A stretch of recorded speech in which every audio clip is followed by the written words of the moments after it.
Canada is no longer walking into trade talks with Washington as if this is a normal policy discussion.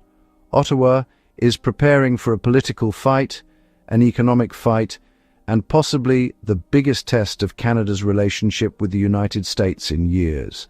Prime Minister Mark Carney has just launched a new 24-member advisory committee on Canada-US economic relations ahead of the formal July 1st review of CUSMA or USMCA, and that move tells you everything. This is not routine housekeeping. This is Canada building a war room before the next round of pressure from Donald Trump's America. Carney says the goal is to protect Canada's advantage, keep certainty for business, and defend prosperity on both sides of the border. But underneath that language is a much harder truth. Canada sees danger coming. Washington is signaling that the trade deal may be reopened under hostile conditions. Tariffs are already hitting core sectors, and Ottawa knows the old assumption that America will always be a stable and predictable economic partner no longer looks safe. What makes this story explosive is that Carney is not just tweaking an old Trudeau-era structure, he is replacing most of it. Only 4 members from the previous council were retained, and the new team brings in a wider mix of business leaders, Labour voices and political heavyweights, including people like Erin O'Toole, Candice Laying, Dennis Darby, Lana Payne, Tabitha Bull and Jean Charest. Dominic LeBlanc will chair it, and the first meeting is set for April 27th. That lineup matters because it sends a message to Washington that Canada wants unity before the pressure intensifies.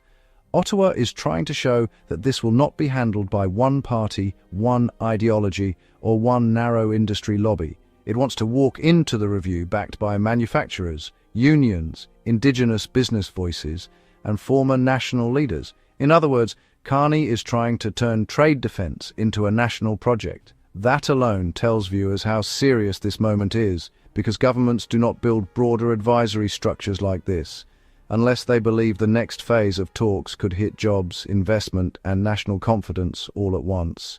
The reason Canada is moving like this is simple. Trump's tariff machine is already active, and it is already distorting the relationship. Reuters reports that CUSMA has protected Canada from the worst of Trump's broader tariff agenda, with about 85% of Canadian exports to the US still entering tariff-free.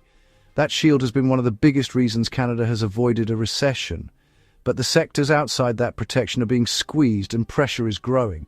Canada's chief trade negotiator, Janice Charest, said today that her mandate is to seek relief from tariffs, especially on steel, aluminum and autos, while preserving the core agreement rather than rewriting it from scratch. That tells us Canada's position very clearly. Ottawa is not entering this review looking for a grand redesign. It is trying to stop economic bleeding, keep the framework alive, and buy stability for businesses that are already hesitating on hiring and investment because they do not know what Washington will do next. But here is where the danger rises. The signals from Washington are not calm, and they are not especially reassuring. US Commerce Secretary Howard Lutnick has publicly attacked Canada's trade strategy and indicated the current deal needs to be reconsidered, while Reuters also reported today that US Trade Representative Jamieson Greer told Mexican industry leaders they should not expect Trump's tariffs to disappear during the USMCA renegotiation process.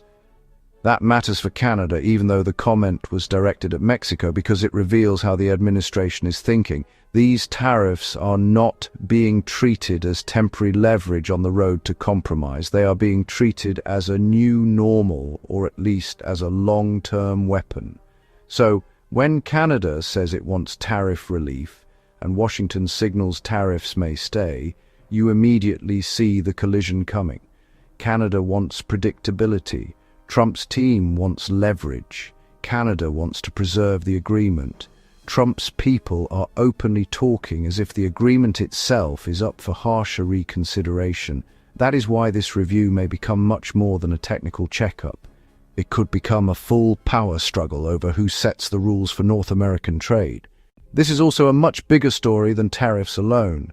It is about whether Canada is finally admitting that its old economic model has become a vulnerability.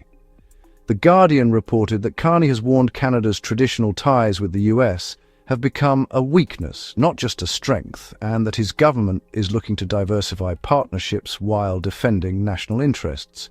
That is a remarkable shift in tone for a Canadian Prime Minister. For years, the core assumption in Ottawa was that proximity to the American market guaranteed security. Now, the thinking is changing.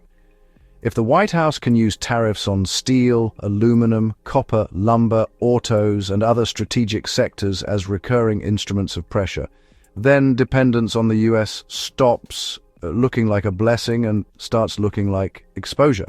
So this new committee is not just about the next meeting or the next headline. It is part of a larger Canadian realization that the country may need to trade smarter, invest differently, and prepare for a future in which America remains its biggest partner, but no longer behaves like a dependable one.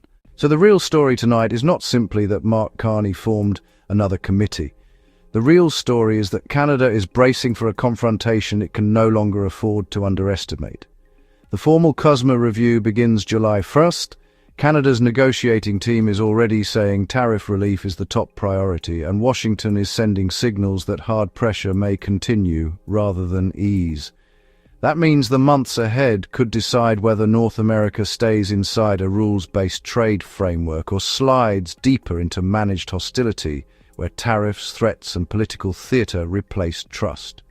Carney is trying to show discipline, unity, and national preparation before the storm fully hits, but the risk is obvious.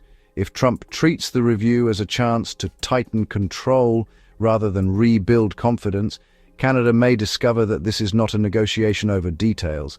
It is a negotiation over economic sovereignty itself.